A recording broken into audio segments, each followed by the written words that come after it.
कवि धर्मराज कोइरालाकृत कविता सङ्ग्रह जीवनयात्राका तरङ्गहरू लोकार्पण भएको छ। अनेसास नेपाल च्याप्टरले आयोजना गरेको लोकार्पण समारोहमा उपस्थित विभिन्न अतिथिहरूले जीवनयात्राका तरङ्गहरूको बारेमा आफआफ्नो विचार व्यक्त गर्नुभएको थियो। हिमालको काखमा बसेको नेपाल सम्झन्छु जहिले, म जहाँ जाउँ म जता बसौँ बिर्सन्न कहिले। एकमुष्ट नमस्कार नमन साहित्य प्रेमीहरूमा। आज अत्यन्त खुसी लागेको छ। अमेरिकामा उहाँसँग फोनमा वार्ता भएको थियो र बोर्ड अफ ट्रस्टी बनाउनको पहल गरेको थिएँ। यहाँ नेपालमा आएर उहाँसँग भेट हुने रहेछ। पूर्ववक्ताहरूले धेरै भनिसक्नुभयो। मैले जब यो किताब पाएँ, पहिला पनि अलिअलि त पढेको हो, यो कोरोनाले गर्दा धेरै बिर्सिनी भइरहेछ दिमाग। जीवन यात्राका तरङ्ग, यसले सबैलाई तरङ्ग ल्याउँछ जस्तो लाग्छ। यसको कविताको यो जुन शीर्षक, यो नाम छ, यो नाम नै काफी छ जस्तो लाग्छ। मैले फेरि सरसर्ती हेरेँ, उहाँको एउटा यस्तो पाएँ यो किताबमा जसमा म आफै अहिले फेरि एकदम हर्षले विभोर भएको छु। उहाँले आफ्नो आमालाई छोड्नु भएको छैन, आफ्नो बुबालाई छोड्नु भएको छैन, आफ्नो गुरुलाई छोड्नु भएको छैन, आफ्ना छोरालाई छोड्नु भएको छैन, आफ्ना लक्ष्मीप्रसाद देवकोटा, भानुभक्त, त्यस्तै गरेर माधव प्रसाद घिमिरे सबै समेट्नु भएको छ उहाँले यो किताबमा। र प्रकृतिको पनि पुजारी हुनुहुँदो रहेछ, त्यस्तै गरेर प्रकृतिलाई समेट्नु भएको छ। हरेक मलाई लाग्यो उहाँले एउटा सागरबाट मोती टिपेर यो किताबमा हामीलाई दिनुभएको छ।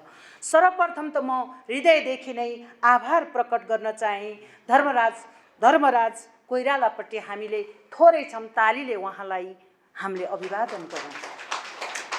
उहाँको झन्डै 70 को उमेरमा जुन किताब ल्याउनु भएको छ, हामीले क्वालिटी होइन क्वान्टिटीमा ध्यान दिनुपर्छ जस्तो लाग्छ।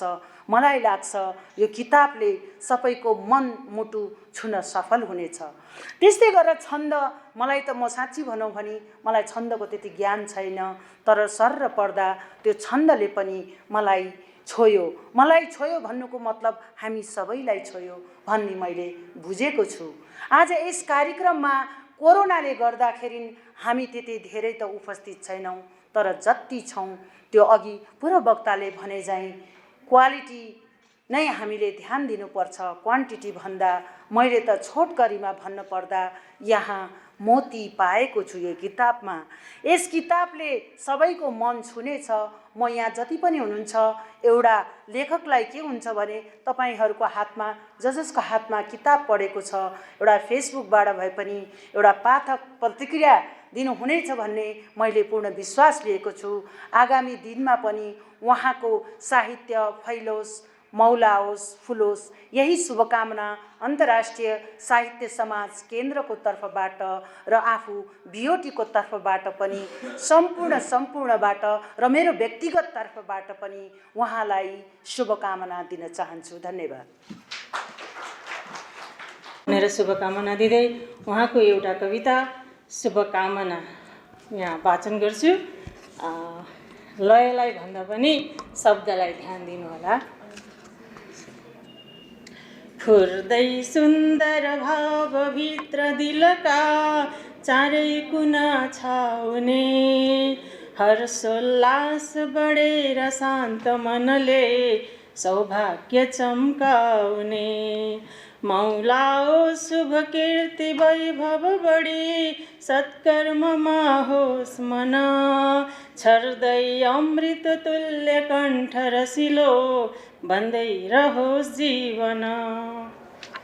झर्छन् जे जति यत्नबाट पसिना, दाना सुनौला बनी, नेपाली सब विश्वका हुन सकुन् ऐश्वर्यशाली धनी। अन्याय कपटी र लालचपना त्याग्ने प्रतिज्ञा गरी, उच्च मध्यम निम्न वर्ग सबको दुर्भाव जाओस् मरी।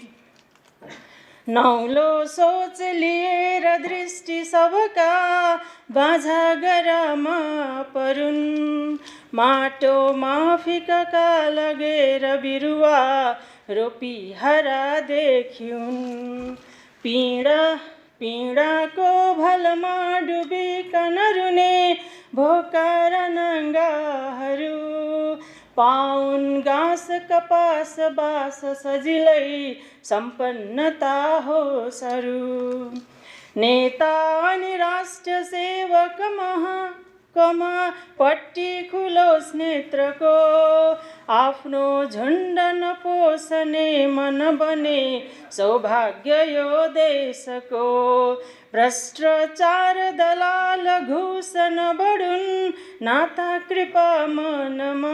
कृपामा मन सिङ्गो देश बनाउने प्रण गरून् सम्झेर साझा धन जाउन् व्याधि सबै शरीर मनका आरोग्य होस् देहमा राम्रो लक्ष्य भएर पूर्ण सबको सौभाग्य होस् गेहमा बैरी मित्र बनुन् बढेर रसिलो सम्बन्धको पालुवा अर्पे यो शुभकामना विजयको कल्याण हो सर्वदा। धन्यवाद। प्रतिकूल त पक्कै पनि छ नै, तैपनि जोगिएर हिँड्नुपर्ने अवस्था छ। यस्तो बेलामा जति हामी आउन सक्यौँ यो नै निकै ठुलो कुरा हो जस्तो हामीलाई लाग्छ।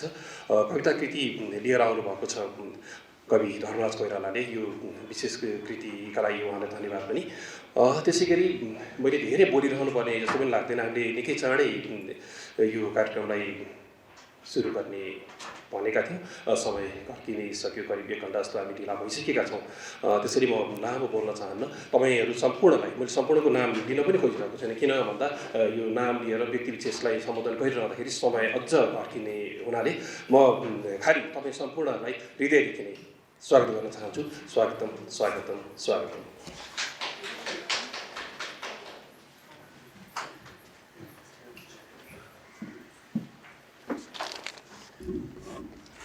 धन्यवाद मधु पाठकज्यू।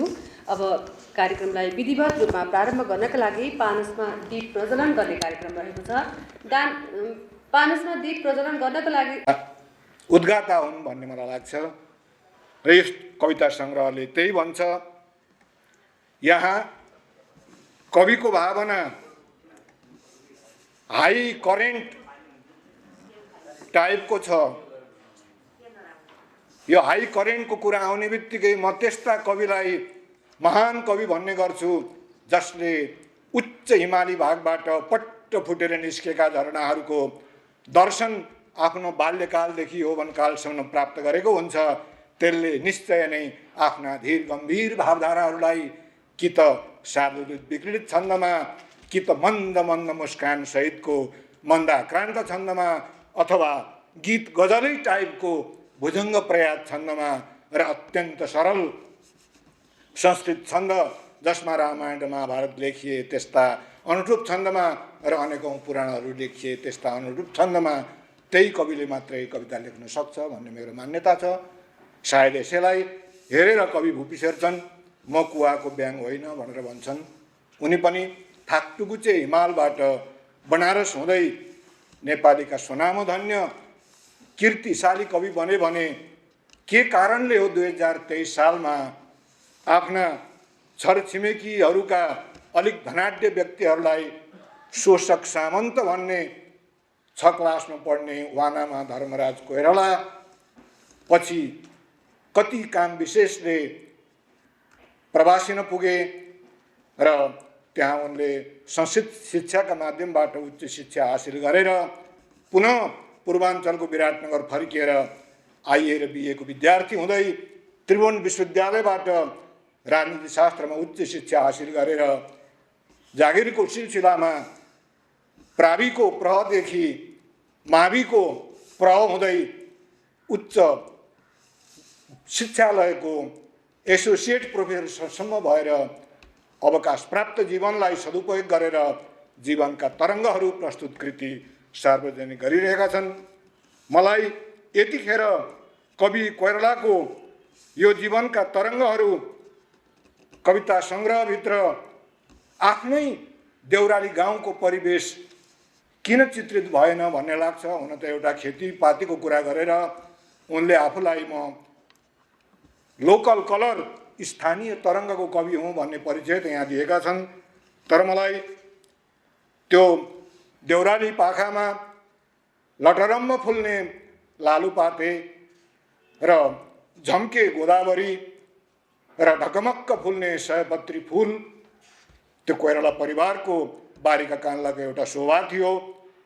म सानो बालकाल हुँदाखेरि मेरा बुढा मावलीका रूपमा परिचित कोइरालाहरूको देउराली गाउँ आउने जाने गर्थेँ।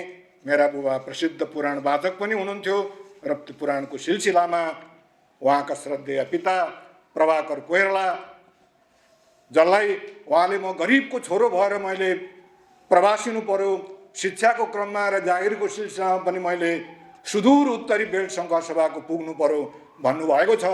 तर मलाई लाग्छ 2-4वटा लैना गाईहरू, 1-2वटा मुर्रा भैँसीहरू र 1 हल गोरुहरू भएका धर्मराज कोइरालाको परिवार कसरी गरिब हुन सक्थ्यो र उहाँले आफूलाई त्यस्तो ठान्नु यो सबैको निम्ति औसत नेपालीको प्रतिनिधित्व गर्नु हो जस्तो मलाई लाग्छ।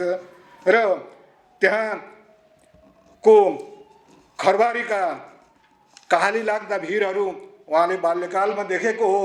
आफ्नो घरमाथिको टाकुरोको सुहारो जसलाई ढाडे उन्यु र सालिम्बोका बोटहरूले घेरेका हुन्थे, अथवा उहाँको सालगारीमा हामी सालका पातहरू टिप्न भनेर जान्थ्यौँ केटाकेटीमा भने उहाँको घर वरिपरिको परिवेश मुखै रसाउने बयरघारीले सुशोभित थियो र वारी पारीबाट, सिहुवाबाट, स्याबुनबाट र वानाबाट र स्वाचीबाट मलामीको लर्को लागेर सभा खोलामा झर्दा एकोहोरो शङ्ख बजाएको उहाँले बाल्यकालमा सुनेको हुनुपर्छ र तरङ्गित भएको हुनुपर्छ र आफ्नै शङ्ख वाद्य वादनका प्रवीण पिता प्रभाकरको दोहोरो शङ्ख ध्वनिले पनि उहाँको कवि हृदय निश्चय तरङ्गित भएको हुनुपर्छ भन्ने मलाई लाग्छ।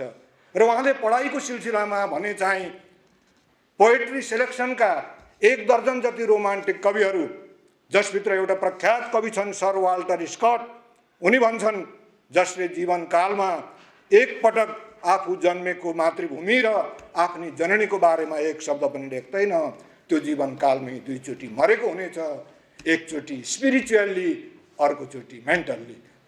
र यसै गरेर उहाँले यस कविता सङ्ग्रहभित्र प्रति कविताहरू थुप्रै लेख्नु भएको छ। मेरी दिदी सीताको बारेमा लेखेको उनैप्रति पहिलो कविता र त्यसपछि स्रष्टाहरूको बारेमा भानुभक्तप्रति, भानुभक्तलाई उहाँले हाम्रा गए गुज्रेका नेताभन्दा धेरै माथि राख्नुभएको छ। मोतीराम भट्टलाई त्यस्तै भाषिक कौशलको प्रणेताका रूपमा यहाँ चित्रण गर्नुभएको छ।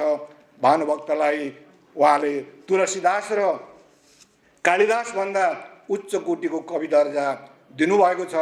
लक्ष्मीप्रसाद देवकोटाप्रति पनि उहाँको अवधारणा त्यस्तै रहेको छ। यसरी यस्ता ओड्सहरू या सम्बोधनात्मक गीति कविताहरूको लागि उहाँले त्यो पोएट्री सेलेक्सनका विलियम वर्ड्सवर्थका लुसी ग्रे र सोलिटरी रिपर भन्ने कविता कण्ठाग्र पारेर अर्को भाषामा भन्ने हो भने त्यस कवितालाई some read, some tasted, some chewed, some swallowed and some digested गरेर यो जीवनका तरङ्गहरूमा उहाँले यति मार्मिक कविताहरू लेख्नु भएको छ। यस्ता कविताहरू देख्दाखेरि म आफै झस्किएको छु, म तरङ्गित भएको छु। उहाँ त देश छोडेर आफ्नै विभिन्न छोराछोरीको माया मोहले हो या केले हो प्रवासी पुग्नु भएको। ताना शर्माको भाषामा भन्ने हो भने नागकन्या र दैत्य दलको बस्ती अमेरिकामा पुग्नु भएको मान्छेले त्यहाँ गोमन सर्प जस्तै फैलिएका सिलिङ बिलिङ बाटाहरू, ट्विन टावरमा बिन लादेनले हालेका विध्वंसका डोबहरूको बारेमा कविता लेखेर मलाई बुझ्नै नसक्ने बनाउनु होला भनेको अत्यन्त सरल कवि भनेर यहाँ देखा पर्नु भएको छ।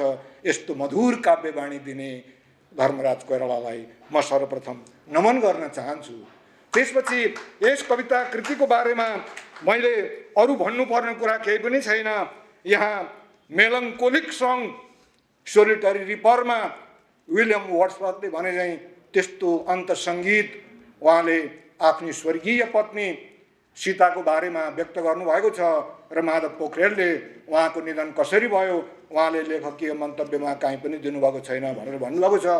उहाँ किन्नी सुनिएर किन्नी पेटैभरि पानी भएर अचानक उहाँको देहावसान हुँदाखेरि कविको आँखा अश्रुपूरित छन्।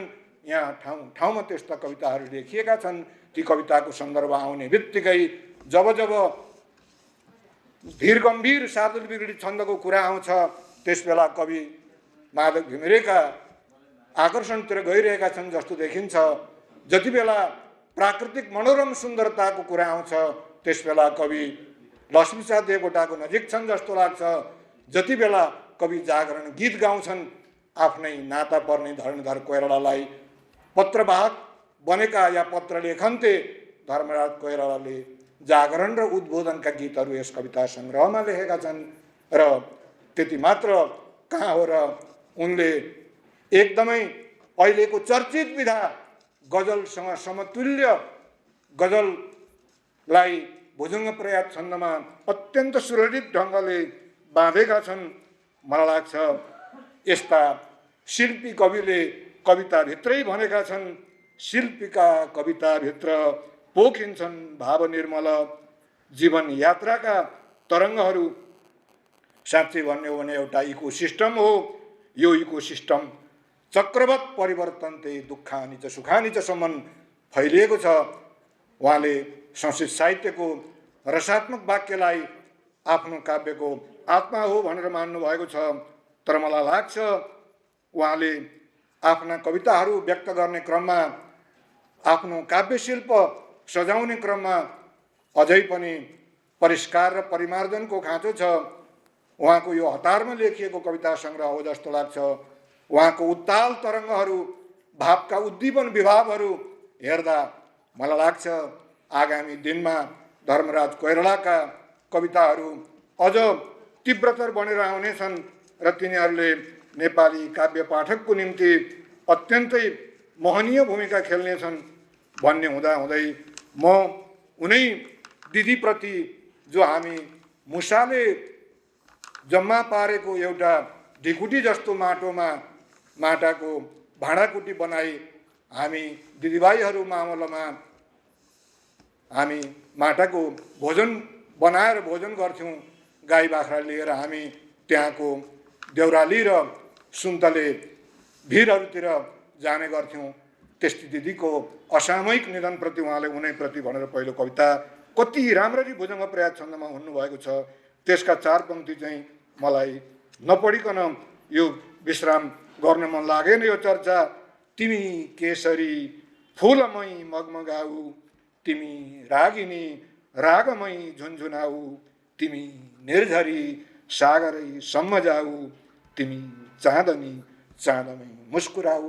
हो, मेरो दिदीको सद्गति सभा खोलाको सागरमा भएको हो। हाम्रो निम्ति शङ्कर सभाको सबभन्दा ठुलो सागर हाम्रो त्यही सभा पोखरीबाट निस्केको सभा खोला हो। त्यसमा मेरो दिदीको लासलाई विसर्जन गरिसकेपछि आफ्नो मन कोकिएका कविले प्रस्तुत कविता मार्फत आफ्नी स्वर्गीय जीवन सङ्गिनीप्रति एकदम गहिरो भावधारा व्यक्त गरेका छन् भन्ने मलाई लाग्छ। र अन्त्यमा म अरू केही नभनिकन यति मात्रै भन्न चाहन्छु कि सुन्नेलाई सुनको माला भन्ने यो लेखन्तेलाई फुलको माला यो कथा वैकुण्ठ जानुको सट्टा अन्तर्राष्ट्रिय नेपाली साहित्य समाजसम्म गइजाला। फेरि अर्को कृति मार्फत हामी सामु धर्मराज कोइराला पुनः आइजालान्। यति भन्दै म यो चर्चालाई क्षणिक रूपमा यही अन्त्य गर्न चाहन्छु। र अन्त्यमा कवि स्रष्टाप्रति मैले यसो विचार गरेँ, अब हिरेन्द्रलाल गेवाली सरको चाहिँ किताब त्यो भूमिका पढिसकेपछि उहाँले कस्तो यो व्यक्ति परिचयात्मक भूमिकाको लागि कस्तो राम्रो व्यक्ति छान्नुभएको जस्तो लाग्यो मलाई। किन भन्दा आफूसँग सँगै सङ्गत गरेको, सँगै पढेको, सँगै हिँडेको त्यस्तो व्यक्तिले चाहिँ व्यक्ति परिचयात्मक भूमिकाको लागि चाहिँ उसलाई सजिलो हुन्छ। र कृतिको लागि कृति अध्ययन गरेर कृति पढेर भूमिका लेख्नको लागि चाहिँ व्यक्तिसँग परिचय नभए पनि हुन्छ। र यस्ता खालका भूमिकाहरू मैले पाएँ यहाँ। र हामीले छन्दमा कविता लेख्दाखेरि खास गरेर गणलाई विचार गरिन्छ। हामीले पढ्दै आएको मस्ती गुरु त्रिलघु स्तनकारो भादी गुरु पुनरादिल गुरिय जो गुरु मध्य गतो रल मध्य सन्त गुरु कथितन तलगुष्ठ भजस दीर्घ हुन्छ नै आदि मध्य र अन्त्यमा यरत रस्व नै हुन्छन् मन दीर्घ र रस्व हुन् भन्ने यो छन्दको चाहिँ नियम हुन्छ। छन्दमा कविता लेख्दाखेरि गण, यति, गति, मात्रा सबै कुराहरू मिलाउनु पर्ने हुन्छ। उहाँले सायद त्यो संस्कृत पृष्ठभूमिले गर्दाखेरि यति राम्रा छन्द कविता लेख्न सक्नुभयो, त्यो मलाई अलिकति खुसीको विषय पनि लाग्यो।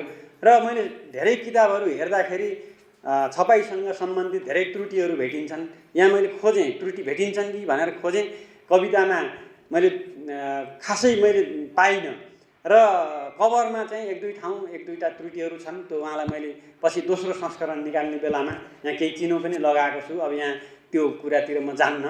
हामीले हेर्दै पनि बनाउँदै पनि त्यस्ता गल्तीहरू त्रुटिहरू हुन्छन्।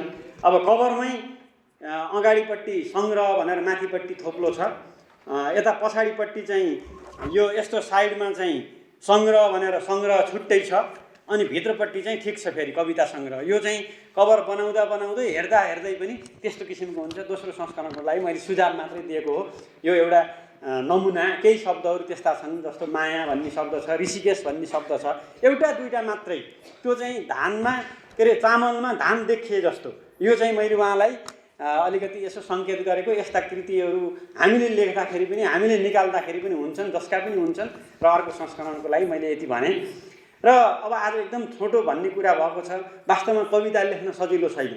हुनु मानिस नै गाह्रो, विद्या झन् अझ दुर्लभ, कविता अझ झन् गाह्रो, शक्तिशाली झनै अझ। नरत्वम दुर्लभम लोके विद्यास्तत्र सुदुर्लभा, कवित्वम दुर्लभम तत्र शक्तिस्तत्र सुदुर्लभा भनेको छ। वास्तवमा साधना बिना प्रतिभा, व्युत्पत्ति र अभ्यासको त्रिवेणी नभइकन वास्तवमा राम्रा कविता लेख्न सकिन्न। त्यो कुरा चाहिँ यो कविता पढ्दाखेरि थाहा हुन्छ। र यसमा भएका 50वटा कविताहरू हेर्दाखेरि उहाँले धेरै कुरा यहाँ दिनुभएको छ। जस्तो कतिले चाहिँ आफ्नो श्रीमतीको बारेमा मात्रै कविता लेखेका हुन्छन्, खण्डकाव्य लेखेका हुन्छन्। कतिले आफ्नो बाको पिताको लागि मात्रै लेखेका हुन्छन्। कतिले आफ्नो छोरीको लागि मात्रै लेखेका खण्डकाव्यहरू पनि मैले पढेको छु। तर उहाँले चाहिँ यहाँ सबैलाई, छोरीको बारेमा कविता पनि छ, छोराको बारेमा कविता पनि छ, गुरुको बारेमा कविता पनि छ, आफ्नो अग्रजहरूको बारेमा पनि कविता छ, साथीको बारेमा। अब हामी मरेर गए पनि यो त हाम्रो चाहिँ मित्रता त कहिले पनि हराउँदैन भनेर त्यसरी लेख्नुभएको छ। आफ्नो ठाउँको बारेमा लेख्नुभएको छ, अरू प्राकृतिक सौन्दर्यका कुराहरू, नदीनालाका बारेमा, पर्वतका बारेमा, सबै कुराहरू। जस्तो माधव घिमिरेले भने जस्तै मेरो शिल्पी यस सकलमा स्वस्थ आकार देऊ, एउटै सानो सरल कृतिमा पूर्ण संसार देऊ भने जस्तै उहाँले 50वटा कविताभित्र विषयवस्तुका हिसाबले, भाव विधानका दृष्टिले उहाँले सबै कुराहरू समेट्नु भएको छ। र केही कविताहरू एउटा गजल पनि त्यहाँ राख्नु भएको रहेछ। कविलाई, लेखकलाई, साहित्यकारलाई त्यस्तो पनि हुन्छ, आफूले रचना गरेको नछुटाउँ राखौँ। अझै पहिलो कृति भएको हुनाले उहाँलाई अझै त्यस्तो बढी भएको हुनसक्छ। मलाई पनि त्यस्तो लाग्थ्यो सुरुमा। पछि गइसकेपछि चाहिँ गजललाई छुट्टै, कवितालाई छुट्टै अथवा गीतलाई छुट्टै त्यस्तो बनाउँदै गएको हो। उहाँलाई पनि सायद अबका कृतिहरूमा त्यस्तो होला। एउटा गजल त्यहाँभित्र मैले पढेँ, थाहा पाएँ। र अर्को कुरा, धेरै जसो किताबहरू अहिले कस्तो छ भन्दाखेरि आफूले खर्च गर्ने प्रकाशकहरूको नामबाट छाप्ने त्यस्तो छ। तर यहाँ चाहिँ त्यस्तो देखिनँ मैले। किन भन्दा उहाँले एकदम ढाँट्नु भएको छैन। प्रकाशन सहयोगी भनेर श्रीमती एकदम बकाइदा साथ भूमिकै सहित छ। र प्रकाशक अनेसास नेपाल के अरे अन्तर्राष्ट्रिय नेपाली साहित्य समाज भनेर भन्नुभएको छ। यो पनि मलाई एकदम खुसी लाग्यो। किन भन्दा मैले पनि मेरा केही किताबहरू श्रीमतीकै नाममा छापेको छु, उनले नै छापिदिएकी छन्। यो एकदम राम्रो पक्ष, हामीले थाहा पाइराख्ने, बुझिराख्नुपर्ने पक्ष। कतिले त मेरो फलानु प्रकाशनबाट छापियो, यस्तो भयो भन्छन्। त्यो चाहिँ उहाँहरूले नडाँटेको मलाई एकदम खुसी लाग्यो। असाध्यै प्रसन्न भएँ म। र अर्को कुरा, उहाँको भूमिकामा प्रत्येक वर्ष एउटा कृति निकाल्छु मैले अब भन्नुभएको छ। यो असाध्यै खुसी लागेको कुरा हो। वास्तवमा हामीले जतिसुकै धन सम्पत्ति कमाए पनि, पैसा कमाए पनि, जग्गा जमिन जोडे पनि हामी सबैजना 100 वर्षपछि, बढी बाँचे 100 वर्ष, 102-3 वर्ष, त्यसपछि 13 दिनपछि नामसारी हुन थाल्छ। भटाभट कहाँ जग्गा छ, कहाँ खेत छ, कहाँ बारी छ, कहाँ घडेरीहरू छन्, ब्याङ्कको नाम सबै नामसारी हुन्छ। तर हाम्रो 13 दिनपछि नामसारी नहुने सम्पत्ति भनेका यिनै कृतिहरू हुन्। लक्ष्मीप्रसाद देवकोटा 50 वर्ष मरेको 50 वर्षपछि सबै प्रकाशकहरूले उनकै नाममा कृतिहरू छापेका छन्। तर उनको घर चाहिँ बिक्री भएर कहाँ पुगिसक्यो, अब कहिले यो सङ्ग्रहालय बन्ने इत्यादि कुराहरू मैले यो तपाईँहरूलाई अलिकति जानकारी गराएँ। यो राम्रो काम गर्नुभएको छ। अहिले यो उमेरमा आएर कतिले चाहिँ प्रशंसाको भोको हुनुहुन्न, प्रचार प्रसार गर्नुहुन्न भन्छन्। मलाई चाहिँ त्यो फेरि अलिक गलत लाग्छ। यो नभने पनि हुन्छ जस्तो लाग्छ। किन भन्दा प्रशंसा चाहिन्छ, हौसला चाहिन्छ, सम्मान चाहिन्छ, किताब छाप्नुपर्छ, प्रचार प्रसार गर्नुपर्छ र त्यो भयो भने मात्रै भर्खर लेख्दै गरेको, अगाडि बढ्दै गरेको मान्छेलाई हौसला हुन्छ, उत्साह हुन्छ, उमङ्ग हुन्छ। उहाँहरूले यो समाजले आज उहाँलाई सम्मान गर्यो। म असाध्यै खुसी भएँ। किन भन्दा अर्को कृति लेख्दाखेरि उहाँलाई यसले ऊर्जा दिन्छ। अलिकति उमेरले अलिकति माथि पुगिसकेपछि पनि त्यो चाहिँ एउटा राम्रो पक्ष, उल्लेखनीय पक्ष। अब अन्तिम अवस्थामा पुगिसकेपछि 80, 82, 85 वर्षको मान्छेलाई डोराउँदै ल्याएर सम्मान गर्नुको कुनै अर्थ हुन्न जस्तो लाग्छ मलाई। अब यहाँ भएका कविताहरू, केही कविताहरू छन्दमा छन्, जस्तो हामीले पढेको भुजङ्ग पर्यातम चतुर्वीर यकार, यो संस्कृतमा सबै लक्षणहरू छन्। मैले यहाँ सबै अलिकति टिप्पण गरेर ल्याएको थिएँ। अलि धेरै नै बोल्छु होला भन्ने भएको थियो, 15-20 मिनट जति। अब 10 मिनट भन्नुभएको छ। त्यसो भएको हुनाले मैले धेरै लामो चाहिँ नगरौँ होला। फेरि धेरै बोल्न थाल्यो भनेदेखि समयको कुरा पनि हुन्छ। अलिकति समयमा हामी बाँधिदिनुपर्छ जस्तो लाग्छ। र छन्दमा यिनी कुराहरू पढ्दाखेरि मलाई असाध्यै रमाइलो लाग्थ्यो। हामीले तिनी गण र मात्रा, यसका लक्षणहरू सबै कण्ठै जस्तो हुन्थे। उहाँले यहाँ प्रयोग गरेको मासाजा सतता गठिक रहँदा शार्दुल विक्रीडित भन्ने यो शार्दुल विक्रीडित छन्दलाई अलि बढी नै मन पराएर 14वटा कविताहरू शार्दुल विक्रीडित छन्दमै लेख्नु भएको छ। र यसरी यी यहाँका कविताहरूको बारेमा अहिले भन्न थाल्ने भनेदेखि धेरै पिरियड जान्छन्। अब हामी विश्वविद्यालयमा कक्षामा पढाउने मान्छेले अब 1-2 पिरियड 3 पिरियड गएको पत्तो पनि हुँदैन। त्यसो भएको हुनाले म धेरै कुरा दोहोऱ्याउन चाहन्न। र कविता कस्तो हुनुपर्छ भन्दाखेरि उहाँ पढाएर धेरै लामो समयसम्म यो अध्यापन पेसामा शिक्षक पनि हुनुभएको रहेछ। वास्तवमा यो कविता त्यसै लेखिन्न। अलिकति पिर पर्नुपर्छ, अलिकति पीडा हुनुपर्छ, अलिकति विकृति विसङ्गतिले छुनुपर्छ, अलिकति सबै कुराहरूको चाहिँ त्यो भइसकेपछि जब भावनामा मान्छे बहकिन्छ अथवा त्यसमा एकदम एकीकृत हुन्छ है। कवि भनेको, लेखक भनेको अपारे काव्य संसारे कवि रेख प्रजापति यथास्मै रोचते विश्वम तथेदम परिवर्तते।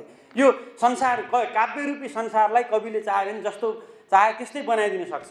प्रकृतिले चाहेर गर्न सक्दैन। एउटा चाहिँ आँपको रुखमा प्रकृतिले 1000 आँप फलाउन चाहेर सक्दैन। त्यहाँ फुल लाग्छ, त्यसपछि बत्तीलाई लाग्छन्, असिना आएर सबै झारिदिन्छ, एउटा पनि नफल्न सक्छ। तर कविले चाह्यो भनेदेखि 5000 आँप फलाइदिन सक्छ। त्यस्तो शक्तिशाली यो कवि भनेको। कवि चाहिँ व्यावहारिक सत्ताबाट अलिकति माथि नगइकन यस्ता कविताहरू रचना गर्न सक्दैन। त्यस्ता कविताहरू यो कविता सङ्ग्रहमा रहेका छन्। र उहाँले जीवनलाई पनि एउटा लक्ष्मीप्रसाद देवकोटाले मान्छेको जीवन सुरुदेखि अन्तिमसम्म कस्तो हो भनेर लेख्नु भएको छ शाकुन्तल महाकाव्यमा। उहाँले जीवनलाई पनि हेर्नुभएको छ। र उहाँका कविताहरू चाहिँ अलिकति पूर्वीय दार्शनिक मान्यताका कोणबाट पनि विश्लेषण गर्न सकिने खालका छन्। यो अलिकति उहाँको यो अलिकति आफ्नो चाहिँ पहिलो श्रीमती बितिसकेपछि उहाँलाई आएको जुन वैराग्यको कुराहरू छ, इत्यादि कुराहरू र लगायत यो संसार के रहेछ र आखिरी भन्ने खालको कुराहरू पनि अब यिनी चाहिँ हामीले पूर्वीय दर्शनमा खास गरेर साङ्ख्य योग, न्याय, वैशेषिक मीमांसा र वेदान्त दर्शनका कोणबाट, उहाँका पूर्वीय दर्शनका कोणबाट पनि केही कविताहरू अध्ययन गर्न सकिने खालका छन्। र कविता कस्तो हुनुपर्छ भनेर भन्दाखेरि लक्ष्मीप्रसाद देवकोटाले यहाँ छन् धरामा अनेकौँ अभाव, कडा वस्तुका दुःखदायी स्वभाव, यहाँ फुल काँडा बिना रोपिँदैन, बिना आँसुको नेत्र कोही हुँदैन। हेर्नु, 4 पङ्क्तिमा सबै कुराहरू अटाएका छन्। कविताहरू त्यस्तो हुनुपर्छ। अब आँखाबाट पस्नेलाई छेक्न सकिएन, भित्र पस्न मनाइ छ लेख्न सकिएन। अब यस्ता खालका कविताहरू कति रमाइलो खालका अथवा चाहिँ मन छुने खालका छन्। र मैले अघि शिक्षकको प्रसङ्ग ल्याएको थिएँ। यो कविता सुनाउनै पर्छ। एउटा शिक्षक धेरै वर्ष काम गरेर 35-36 वर्षसम्म चाहिँ जागिर खाएर रिटायर हुने बेलामा अन्तिम अवस्थामा स्थायी नभइकन, केही पनि नपाइकन रिटायर हुनुपर्ने अवस्था हुन्छ। त्यस्तो शिक्षकले कस्तो कविता लेख्ला भन्दाखेरि, तिम्रो सर्टिफिकेटले यदि कतै पाएन ठाउँ भने, लोसेयातिर भाग्यद्वार नखुली निस्केन नाउँ भने, माथि सोर्स भिडाउने यदि कतै छैनन् त नाता थर, हाम्रो नित्य प्रवेश मार्ग छ खुला आऊ बनाऊ मास्टर। यो शार्दुल विक्रीडित छन्दको कविता हो। वास्तवमा त्यो त उहाँलाई भएन, हामीलाई भएको छैन होला। तर मान्छेलाई पर्ने पीडा, दुःख, समाजका चाहिँ ती कुराहरू यसरी कविले लेख्छन्। त्यस्तै उहाँले पनि आफ्ना अनुभव र अनुभूतिहरू, आफ्ना जीवनका यात्राका कुराहरू, प्रसङ्गहरूलाई कलात्मक किसिमबाट प्रस्तुत गर्नुभएको छ। र कविता वास्तवमा सुन्ने बित्तिकै कण्ठ हुने खालको, छुने खालको, मेरै कथा पो यहाँ लेखेको रहेछ भन्ने खालको हुनुपर्छ। त्यो पढ्दै जाँदाखेरि मैले कतिपय ठाउँमा त्यस्ता कुराहरू पनि पाएँ। त्यस्तो किसिमको आफूलाई त्यो कवितासँग एकाकार गर्ने अवसर पनि मैले पाएँ। यो अवसरको लागि पनि फेरि धन्यवाद दिँदै, लेखकलाई बधाई दिँदै र अन्तिममा कविता यो र प्रारम्भिक भनौँ शिक्षादेखि लिएर उच्च शिक्षासम्म, उच्च शिक्षा चाहिँ उहाँले राजनीतिशास्त्रमा स्नातकोत्तर गर्नुभयो, मैले नेपालीमा गरेँ र त्यसपछि अध्यापन कार्यमा पनि हामी सँगै लाग्यौँ।